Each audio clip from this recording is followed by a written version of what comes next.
आज हम बात करने वाले हैं स्पेशली गर्ल्स में या फीमेल्स के अंदर होने वाले बहुत ही कॉमन मेंस्ट्रुअल रिलेटेड इश्यूज के बारे में। क्या होते हैं, क्या क्या इसके रीजंस हो सकते हैं या फिर आप इनको किस तरीके से ट्रीट कर सकते हो, आज हम उसी बारे में बात करें। Hello everyone, welcome to our channel doctor Rekha Sarokha DRS homeopathy. आज हम बात करने वाले हैं स्पेशली गर्ल्स में या फीमेल्स के अंदर होने वाले बहुत ही कॉमन मेंस्ट्रुअल रिलेटेड इश्यूज के बारे में। क्या होते हैं, क्या क्या इसके रीजंस हो सकते हैं या फिर आप इनको किस तरीके से ट्रीट कर सकते हो, आज हम उसी बारे में बात करेंगे। तो सबसे पहले मैं बताना चाहती हूँ जो सबसे मोस्ट कॉमन रीजन है आजकल बहुत सारी गर्ल्स या कोई भी फीमेल्स के साथ में मेन एक इशू आता है नेक्स्ट पीरियड्स का, या आपका पीरियड्स जो होता है वो डिले हो जाता है। यूजली हमारा जो साइकिल होता है वो on average normal cycle almost around average 28 days का होता है, लेकिन हम 5 डेज प्लस माइनस को भी नॉर्मल कैटेगरी के अंदर ही रखते हैं। मीन्स उसको हम लोग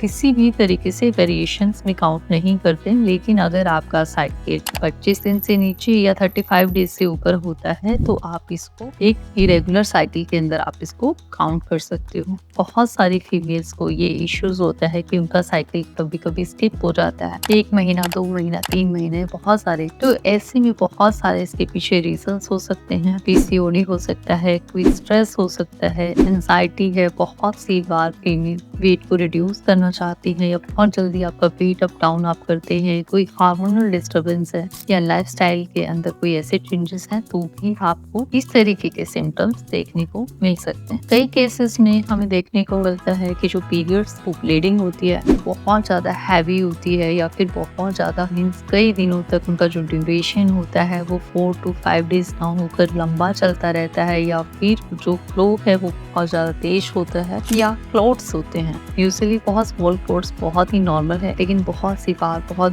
बिग क्लॉट्स निकलते हैं। तो ऐसे में ये एंडोमेट्रियोसिस हो सकता है, यूट्राइन फाइब्रोइड हो सकता है, या कोई भी प्रॉब्लम हो सकती है। तो आपको अपने डॉक्टर के साथ में कंसल्ट जरूर करना चाहिए। इसे प्रॉपर अटेंशन देना बहुत इंपॉर्टेंट है। ये आपके यूट्रस की हेल्थ के लिए बहुत ही इम्पोर्टेंट। बहुत सारे केसेस में साइकिल्स के बीच में भी स्पॉटिंग्स देखने को मिलती है। बहुत सारे केसेस में जो हम पीरियड के बीच में भी ब्लीडिंग होती रहती है, यानी साइकिल के बीच में स्पॉटिंग्स होती रहती है, चलता रहता है। तो ये सिम्टम अगर आपको दिखाई देता है तो इसको नजरअंदाज मत कीजिए, आज ही अपने डॉक्टर से मिलिए सो दैट कि ये सारे रीजंस को आप फाइंड आउट कर सकें। कई बार कुछ गर्ल्स को या लेडीज को बहुत ज्यादा एक्सट्रीम पेन होता है। यूजुअली फर्स्ट डे साइकिल में क्रैम्प, थोड़े बहुत क्रैम्प्स बहुत ही नॉर्मल है, लेकिन अगर ये बहुत ज्यादा होते हैं, इसके साथ आपको वोमिटिंग, नोजिया, इस तरीके के सिम्टम्स देखने को मिलते हैं, तो भी आपको डॉक्टर को कंसल्ट करना चाहिए। अगर आप इनमें से किसी भी तरीके का पीरियड्स से रिलेटेड इश्यूज को फेस करते हैं तो आपको डॉक्टर से कंसल्ट करना बहुत ही इम्पोर्टेंट है। एंड इसके साथ साथ बहुत सारे टेस्ट होते हैं जिनके बेसिस पे आप ये जज कर सकते हैं कि आपको ये साइकिल है, डिस्टर्बेंसेस है या नहीं है। तो आप इनमें से ये टेस्टिंग करा सकते हैं। इसमें से सबसे कॉमनली जो रहता है, अगर हम बात करें तो फिजिकल एग्जामिनेशन तो डॉक्टर आपको बता ही देते हैं। साथ में आप अपने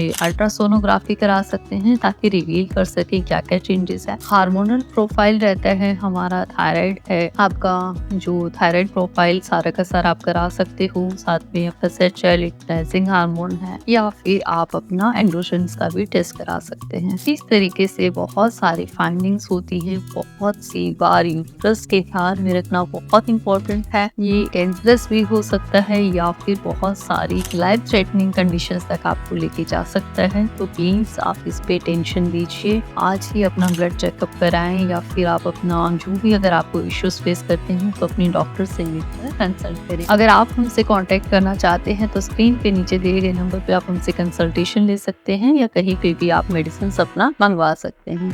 इसी तरीके से आप हमसे जुड़े रहें और इन्फॉर्मेटिव वीडियोस के लिए हमारे चैनल को अगर आप नए हैं तो सब्सक्राइब करें, लाइक करें और इस वीडियो को ज्यादा से ज्यादा शेयर करें ताकि ये किसी के लिए भी अगर काम आ सके। Doctor Rekha Sarokha DRS homeopathy.